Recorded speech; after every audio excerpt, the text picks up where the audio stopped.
اعوذ باللہ من الشیطان الرجیم بسم اللہ الرحمن الرحیم والصلاة والسلام علیک یا سیدی یا رسول اللہ وعلی آلک واصحابک یا سیدی یا حبیب اللہ نحمدہ ونصلی ونسلم علی رسولہ الکریم اما بعد فاعوذ باللہ من الشیطان الرجیم بسم اللہ الرحمن الرحیم قل لا اسألكم علیہ اجرا الا المودۃ فی القربى صدق اللہ مولانا العظیم ان اللہ وملائکتہ یصلون علی النبی یا ایہا الذین آمنوا صلوا علیہ وسلموا تسلیما صلی اللہ علی النبی الأمی وآلہ صلی اللہ علیہ وآلہ وسلم جزا اللہ عنا سیدنا ومولانا محمد صلی اللہ علیہ وآلہ وسلم ما هو اہلہ۔ حمد و صلوات کے بعد میرے نہایت واجب الاحترام عزت اور تکریم کے لائق نمازی حضرات اور بزرگ جتنے بھی اس محفل میں حاضر ہیں، اللہ رب العزت کا شکر ہے کہ اس نے ہمیں محرم الحرام جیسے خوبصورت مہینہ عطا کیا ہے، اور خالق لم یزل سے ہم دعا کرتے ہیں کہ اللہ رب العزت اس مہینے کا جو سبق اور درس ہے وہ ہمیں سمجھنے کی توفیق نصیب فرمائے۔ قرآن میں اللہ رب العزت ارشاد فرماتا ہے کہ قل لا اسألکم علیہ اجرا الا المودۃ فی القربى، فرما دیجئے میں اس تبلیغ رسالت پر تم سے کوئی اجرت نہیں مانگتا مگر میری قرابت سے محبت میں چاہتا ہوں۔ اللہ رب العزت اپنے سونے محبوب سے ارشاد فرما رہا ہے کہ محبوب آپ فرما دیجئے کہ جو آپ لوگوں کو تبلیغ کر رہے ہیں، اس تبلیغ پر میں نے تم لوگوں سے کوئی اجرت نہیں طلب کرنی، نہ ہی مجھے تم لوگوں کی اجرت کی ضرورت ہے کہ میں تمہیں تبلیغ کر رہا ہوں سو اس کے بدلے تم مجھے کوئی اجرت، کوئی اشرفیاں، کوئی درہم دینار عطا کرو، بلکہ یا رسول اللہ آپ کو کس چیز کی طلب ہے؟ تو اللہ رب العزت قرآن میں ارشاد فرماتا ہے کہ میں اپنے محبوب سے اور تمام امت سے ایک ہی چیز چاہتا ہوں کہ میرے محبوب کی آل اولاد سے محبت کرو۔ قل لا اسألکم، کہ فرما دیجئے لا اسألکم نہیں چاہتا علیہ تم لوگوں سے کوئی بھی اجر الا مگر مودۃ فی القربى، کہ میری قرابت داروں سے محبت میں چاہتا ہوں۔ تو یہ جو ماہ مقدس چل رہا ہے، ہر انسان اور خصوص بالخصوص اہل سنت و جماعت سنی صحیح العقیدہ شخص کہ جو اللہ اور اس کے رسول کے بعد اللہ کے حبیب کی آل اولاد کو ماننے والا ہے، ان لوگوں پر اپنی جان نچھاور کرنے والا ہے، تو وہ قرآن کی اس آیت کو بھی آسانی سے سمجھ سکتا ہے اور سونے نبی کا پیغام بھی آسانی کے ساتھ اور کھلے دل کے ساتھ وہ سمجھ کر ہضم کر سکتا ہے۔ حضرت حسین آپ جانتے ہیں کہ حضور جان کائنات علیہ السلام کی لخت جگر جناب سیدہ پاک فاطمۃ الزہرا سلام اللہ علیہا کا ایک خوبصورت پھول ہے۔ اللہ کے نبی نے ارشاد فرمایا کہ حسین اور حسن میرے لیے دنیا کے ریحان پھول ہیں، خوشبودار پاکیزہ خوبصورت پھول ہیں۔ تو اس پاکیزہ گلدستے میں سے ایک پھول ہے جناب حسین علیہ السلام۔ آپ 5 شعبان المعظم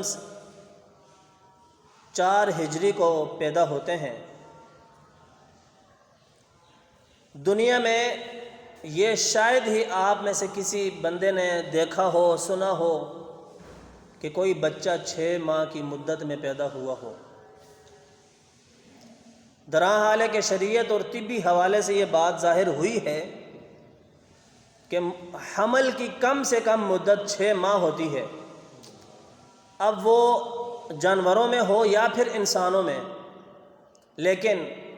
ساتھ ہی ساتھ میں یہ بھی دیکھا گیا ہے کہ جو بچہ بھی 6 ماہ کی مدت میں پیدا ہوتا ہے وہ کبھی بچہ نہیں ہے۔ لیکن یہ دنیا میں آنے سے پہلے جناب حسین پاک کا معجزہ ہے کہ آپ 6 ماہ کے حمل کے بعد دنیا میں آتے ہیں، تشریف لاتے ہیں۔ آپ کا لقب سید اور سید الشہداء ہے، اور طیب، ولی، بہت سے القابات سے آپ کو نوازا گیا ہے۔ لیکن سب سے بڑا لقب اگر آپ کو اس امت میں ملا ہے تو وہ سید الشہداء ہیں، کہ جس طرح اللہ کی بارگاہ میں دین کی خاطر، اپنے نانا کے دین کی خاطر جو قربانیاں انہوں نے دی ہیں، جو شہادت اور جو مقام آپ نے حاصل کیا ہے، قیامت کی صبح تک اگر کوئی انسان آئے تو وہ حاصل نہیں کر سکتا۔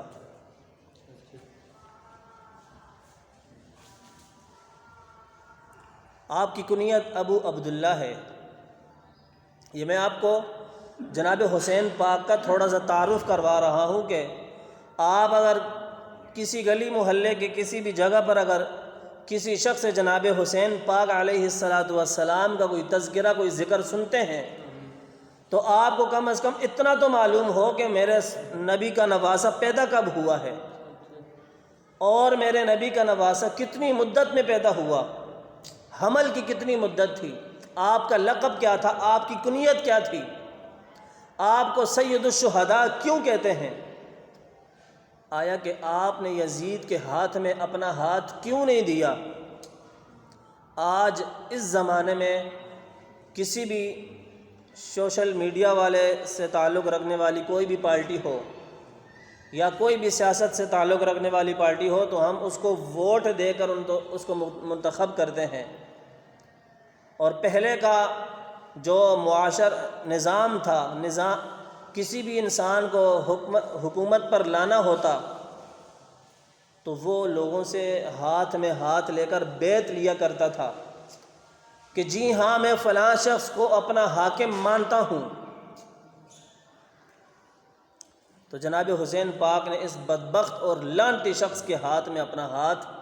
نہیں دیا، صرف اور صرف دین کی خاطر۔ آج جو ہمیں یہ مسجدیں ملی ہوئی ہیں، آج جو ہمارے کانوں میں اذان کی دن میں 5 دفعہ ہمیں اذان کی آواز سنائی دیتی ہے، آج جو ہم سکون کے ساتھ جہاں دل کرے، جدھر دل کرے مصلی بچھا کر نماز پڑھ لیتے ہیں تو پیچھے سجدہ امام حسین کا ہے۔ قربانیاں ان لوگوں نے دی ہیں کہ آپ کو اگر میں کربلا کا تھوڑا سا قصہ بھی اگر اجمالاً بھی بتا دوں تو آپ اپنے دلوں پر چھریاں پھیرنا شروع کر دیں کہ یا اللہ، وہی لوگ تھے کہ جو اپنے آپ کو مسلمان کہتے تھے اور مقابلے میں حسین کے آئے، وہی لوگ تھے کہ جو اپنے آپ کو عاشق رسول بھی کہتے تھے، لیکن شامیوں اور عراقیوں کے ساتھ مل کر جناب حسین پاک کے خاندان کے سامنے آ کر کھڑے ہوئے، اور حضور نے ارشاد فرمایا کہ جس نے میرے نواسوں کو، میرے بچوں کو اذیت دی، جس نے میرے بچوں سے محبت نہیں کی، اس سے اللہ تعالیٰ بھی محبت نہیں کرتا۔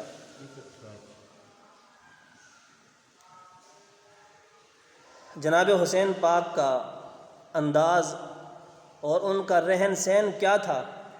آپ کے ہاں اگر کوئی مہمان آ جاتا تو آپ کی یہ عادت کریمہ ہوا کرتی تھی کہ آپ ان کے ساتھ بہت ہی اچھے سلوک کے ساتھ مہمان نوازی کیا کرتے تھے، بہت ہی خوبصورت طریقے کے ساتھ آپ مہمان نوازی کیا کرتے۔ اگر آپ کے پاس کوئی غریب آ جائے تو آپ اس غریب کی غریب پروری بھی کرتے تھے۔ اگر آپ کے پاس کوئی مظلوم آ جاتا تو آپ پر اس پر رحم بھی کیا کرتے تھے۔ یہ آپ کی ایک عادت کریمہ میں سے ایک خوبصورت ادا ہے۔ ضعیف حال کہ جو لوگوں کے سامنے ہاتھ نہیں پھیلاتا، سوائے اللہ کے آگے وہ ہاتھ اور سوال کرتا ہے، تو ایسے لوگوں کو بھی آپ بہت ہی احسن طریقے سے نوازا کرتے تھے۔ مسکینوں کو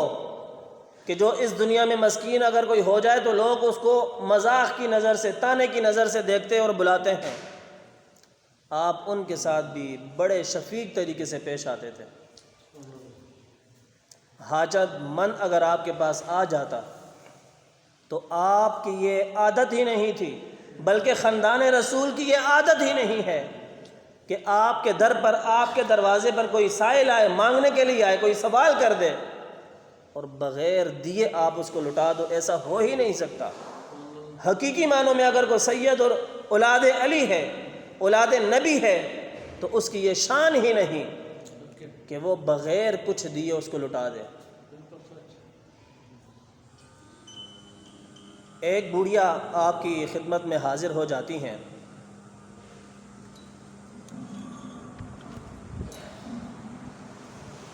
بسم اللہ الرحمن الرحیم۔ ایک بوڑھیا آپ کی خدمت میں حاضر ہوتی ہیں، لائٹیں آن کر دو۔ آپ کے در پر سوالی بن کر آتی ہیں، تو آپ نے ان کو 1000 درہم عطا کر دیے، اور ساتھ ہی ساتھ میں آپ نے 1000 بکریاں اس بوڑھیا کو عطا کر دی۔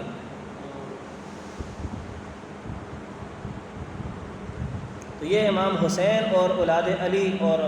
اولاد رسول کا یہ طریقہ تھا کہ ان کے گھر پر یا ان کے دروازے پر کوئی شخص بھی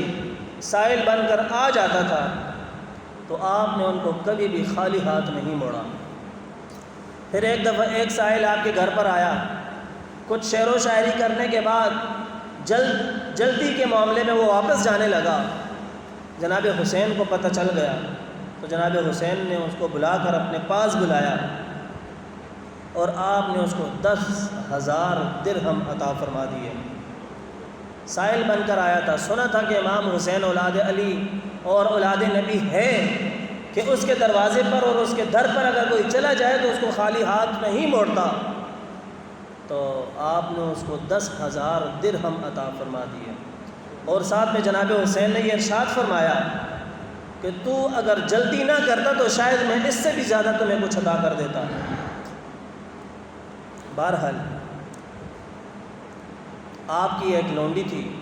اس زمانے میں غلام کو انسان پالا کرتے تھے، جنگوں کا نظام تھا، تو جنگ سے جو بھی چیز حاصل ہوتی ان میں مرد بھی حاصل ہو جاتے، عورتیں بھی حاصل ہو جاتی۔ تو اس وقت میں عورتیں، ایک تو آج کے معاشرے میں، زمانے میں نکاح کر کے عورت کو حلال کیا جاتا ہے، اس دور میں اللہ رب العزت نے عورتوں کو، یعنی غلام عورتوں کو، باندیوں کو، جن کو انڈیا کی زبان میں لونڈیاں بھی کہا جاتا تھا، تو اس زمانے میں لونڈیاں ہوا کرتی تھی۔ جناب حسین پاک کی بھی غلام تھی،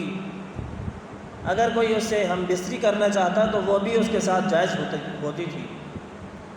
لیکن اس دور میں اب جنگیں نہیں رہیں، اس دور میں اب وہ حالات نہیں رہے، اس دور میں انسان اپنی بیوی سے وفا کر لے، یہی اس کے لیے کافی ہے۔ تو آپ کی باندی نے، آپ کی غلامہ نے ایک دفعہ آپ کو کوئی پھول پیش کیا محبت کے لیے، تحفتاً، تو آپ نے اس کو آزاد کر دیا۔ اور یہاں رک کر آپ کو ایک بات بتا دوں، حضور نے ارشاد فرمایا جب کوئی شخص کسی غلام کو آزاد کرتا ہے تو اللہ تعالیٰ اس کے ہر عضو کے بدلے میں اس کو جہنم سے آزاد کر دیتا ہے۔ فرض کرو اگر میرا کوئی غلام ہے اور میں اس غلام کو آزاد کر دیتا ہوں، وہ غلام ٹھیک ٹھاک ہے، صحیح سلامت ہے، تو اللہ کے حبیب فرماتے ہیں کہ اس کا سر اس نے آزاد کیا، لہٰذا میرا سر اللہ جہنم سے آزاد فرما دے گا۔ اس کے ہاتھ میں نے آزاد کیے، اس کے پاؤں میں نے آزاد کیے، اس کا پورا جسم میں نے آزاد کیا۔ اللہ کے نبی ارشاد فرماتے ہیں کہ اللہ تعالیٰ یعنی جو بھی شخص ہے اللہ تعالیٰ اس کو جہنم سے آزاد فرما دے گا۔ تو آپ کے غلام نے آپ سے دوبارہ پوچھا کہ حضور اس باندی نے تو آپ کو صرف ایک گلاب کا پھول تحفے میں پیش کیا ہے، تو آپ نے اس گلاب کے بدلے میں اس کو آزاد کر دیا۔ تو آپ نے فرمایا کہ کیا قرآن تو نے نہیں پڑھا؟ آپ اپنے غلام سے کہتے ہیں کیا تو نے قرآن نہیں پڑھا؟ کہ قرآن میں اللہ رب العزت ارشاد فرماتا ہے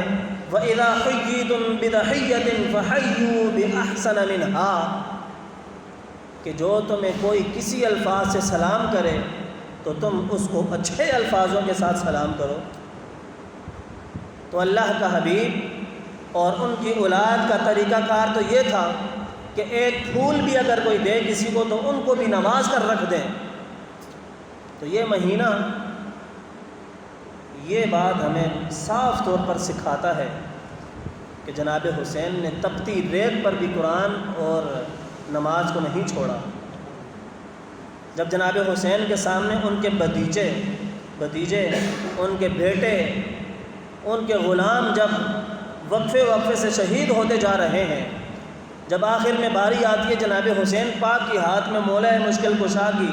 سیف لیتے ہیں، تلوار لیتے ہیں، اور سر پر جناب محمد الرسول اللہ کا امامہ جب سجاتے ہیں، تو اس وقت جب آپ کو زخموں کا بوچھار لگایا جاتا ہے، آپ پر تیروں کی بارش کر دی جاتی ہے، آپ کا جسم خون و خون ہو جاتا ہے، تو نماز کا وقت آن پہنچتا ہے، تو اس وقت میں بھی آپ اپنی نماز کو نہیں چھوڑتے اور تپتی ریت سے آپ اس تیمم کرتے ہیں اور آپ اللہ کی بارگاہ میں سجدہ ریز ہوتے ہیں، اور وہی سجدہ تھا کہ پھر آپ کا سر قلم کر دیا گیا۔ امام علی مقام کی عبادت کا حال اگر آپ دیکھیں، جناب حسین پاک علیہ السلام کی عبادت کا حال اگر دیکھیں تو 25 حج آپ نے پیدل جا کر لبیک اللہم لبیک کی صداؤں میں آپ نے ادا کیے۔ یہ ان کی عبادت کا حال تھا۔ آپ کے بیٹے سے ایک دفعہ کسی نے سوال کیا امام زین العابدین سے کہ جناب آپ بتائیں کہ آپ کے والد کے اتنے بچے کیوں نہیں ہیں؟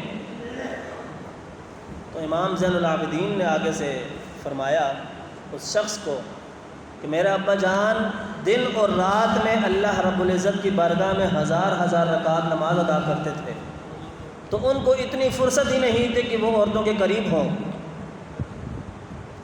آج بلکہ ہم ان کی طرف جاتے ہی نہیں، چھوڑیں،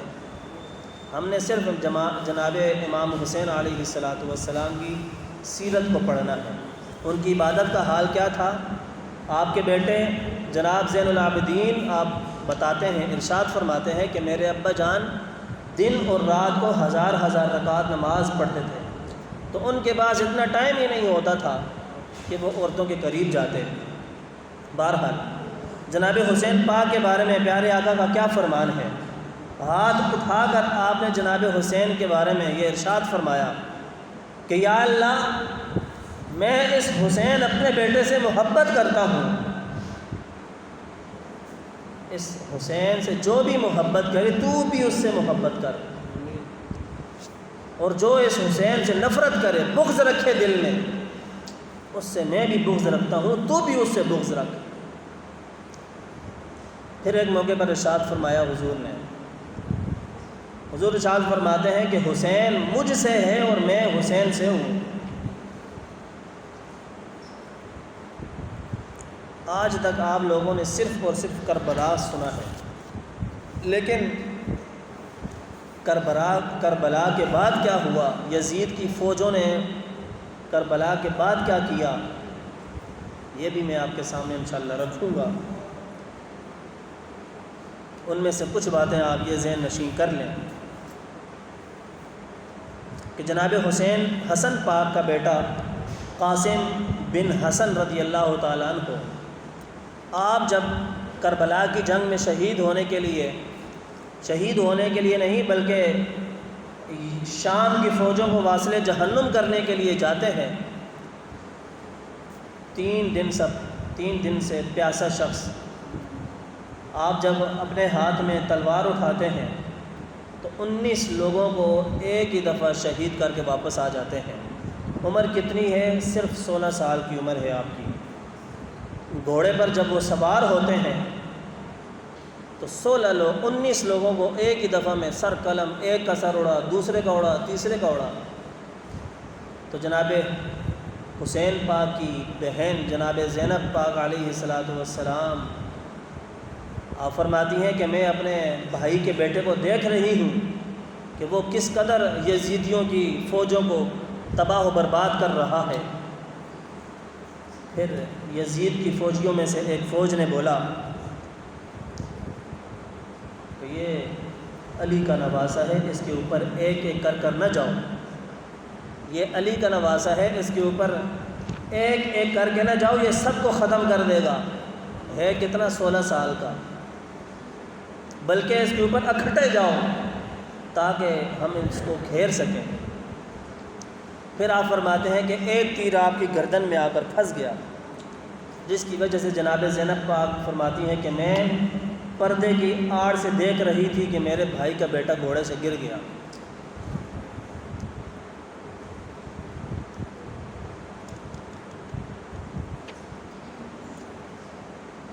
بہتر لاشیں جب جناب حسین پاک نے اٹھائے، جس میں سے 71 لوگوں کا سر الگ پڑا ہوا تھا، جسم الگ پڑا ہوا تھا، اور 72واں جناب حسین پاک تھے، آپ کا سر الگ تھا اور جسم پاک الگ تھا۔ پھر یزیدی فوجیوں نے حال کیا کیا کہ گھوڑے ان جسموں پر دوڑائے، ہڈیوں کو چورا چورا کر دیا۔ اس سے پہلے آپ نے ان کے جسم سے کپڑے اتارے۔ اتنا بےہودہ، میرے پاس الفاظ نہیں ہیں، نہیں تو میں ان کا بیڑا غرق کر دوں۔ ان بدبختوں نے جناب حسین پاک کے قافلے کے ساتھ پہلے ان کے کپڑے اتارے، پھر ان کی لاشوں کے اوپر گھوڑے دوڑائے۔ گھوڑے دوڑانے کے بعد جب ان کی ہڈیاں چورے چور ہو چکی تو پھر ہر ایک کے جسم کو نیزے کی نوک، سر کو نیزے کی نوک پر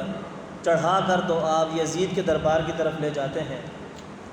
میں انشاءاللہ اگلے جمعے کو آپ کو یہ بات بتاؤں گا کہ کربلا کا قصہ جب ختم ہو گیا،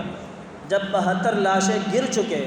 خاندان رسول کو جب یزیدیوں نے، کم بختوں نے، لعنتی لوگوں نے جب شہید کر کے گرا دیا تو 3 سال کی اس بدبختی عارضی حکومت تھی۔ تو جناب زینب پاک نے یزید کے دربار میں خطبہ کیا دیا تھا،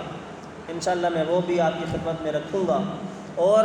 کربلا کی سرزمین سے لے کر مدینہ تک کا جو درمیان کا سفر تھا وہ کیسا ہوا، اور کیا کیا اس سفر کے اندر مشکلات آپ کو پیش آئیں۔ ہم تو بس اتنا سمجھتے ہیں کہ کربلا میں جناب حسین پاک کو شہید کر دیا گیا، کس مقصد کے لیے کیا، کیوں کیا، کن لوگوں نے کیا، ہمیں اتنا نہیں معلوم۔ لیکن میں آپ کو انشاءاللہ اگلے جمعے کو، اللہ تعالی ہم سب کا حامی و ناصر ہو، ہمیں زندگی بھی عطا فرمائے، تو اگلے جمعے کو انشاءاللہ میں کربلا کے بعد کا قصہ آپ کو بتاؤں گا کہ یزیدیوں نے مدینہ تو مدینہ رہا، مکہ کے لوگوں کو بھی انہوں نے نہیں چھوڑا، اس بدبخت نے نہیں چھوڑا۔ بہرحال اللہ تعالی ہم سب کا حامی و ناصر ہو۔ اور ایک بات میں آپ کو بتا کر بس اللہ تعالی آپ لوگوں سے اجازت چاہوں گا۔ شعر ہے کہ سنا دو قصہ خیبر کو اپنے بچوں کو، سنا دو قصہ خیبر کو یا اپنے بچوں کو، علی کی داستان سن کر دل ڈرتے نہیں ہیں، دلوں سے ڈر نکلتا ہے۔ اس شعر سے ہمیں ایک چیز سمجھ میں آتی ہے کہ حضور نے ارشاد فرمایا تھا کہ میں اپنے جانے کے بعد 2 چیزیں چھوڑ کے جا رہا ہوں، ایک میری اولاد ہے اور ایک قرآن پاک ہے۔ آپ اپنی اولاد کو جب تک قرآن سکھاتے رہو گے اور میری آل اولاد کی محبت سکھاتے رہو گے تو تم کامیابی کے راستے پر چلتے رہو گے، اور ایک وقت آئے گا کہ تمہیں اللہ تعالیٰ جنت میں عطا فرما دے گا۔ حضور نے ارشاد فرمایا کہ میری آل اولاد سے محبت نوح کی کشتی کی مانند ہے کہ جو اس کشتی میں سوار ہو گیا اس نے کامیابی حاصل کر لی۔ جو میرے نبی میں جملہ کہتا ہوں کہ جو میرے نبی کی آل اولاد سے محبت کی وجہ سے اس دنیا میں اور اس دنیا سے چلا جاتا ہے تو اللہ تعالیٰ اس کو دونوں جہانوں کی بھلائیاں نصیب فرما دیتا ہے۔ اللہ تعالیٰ ہم سب کا حامی و ناصر ہو۔ آخر میں ایک بات میں آپ سے یہ بھی کر دوں کہ میرا ارادہ ہے کہ میں محرم الحرام کے حوالے سے ایک محفل کرواؤں، اور اس محفل میں کچھ دوستوں کو بلاؤں گا۔ 3 دوست ہوں گے، ان کی ہم نے خدمت بھی کرنی ہوگی، آپ لوگوں کے لیے لنگر کا اہتمام بھی کرنا ہوگا، ساؤنڈ وغیرہ بھی آئے گا۔ تو میرا ارادہ ہے اگر آپ لوگوں نے میرا ساتھ دیا مالی اعتبار سے، جسمانی اعتبار سے، تو انشاءاللہ اس مسجد میں اللہ تعالیٰ رونقیں بحال کر دے گا۔ نہیں تو جس طرح نظام چل رہا ہے، نہ لائٹ ہوتی ہے، نہ کچھ ہوتا ہے، نہ کہاں ہوتا ہے، تو بس چلتا رہے گا۔ اگر آپ کا ارادہ بنتا ہے 500، 100، 1000، 20، 10، جتنے بھی آپ اگر ہمت کریں اسی مہینے میں، ہم نے اگلے سال نہیں کرنی، ہو سکتا ہے کہ یہی 10 روپے کل بروز قیامت وفاداروں میں نام لکھا جائے ہمارا۔ اگر محفل ہو جاتی ہے، دو لفظ اگر آپ کے ذہنوں میں، آپ کے کانوں میں، اچھا مولوی آپ کے ذہن، آپ کے کانوں میں ڈال دیتا ہے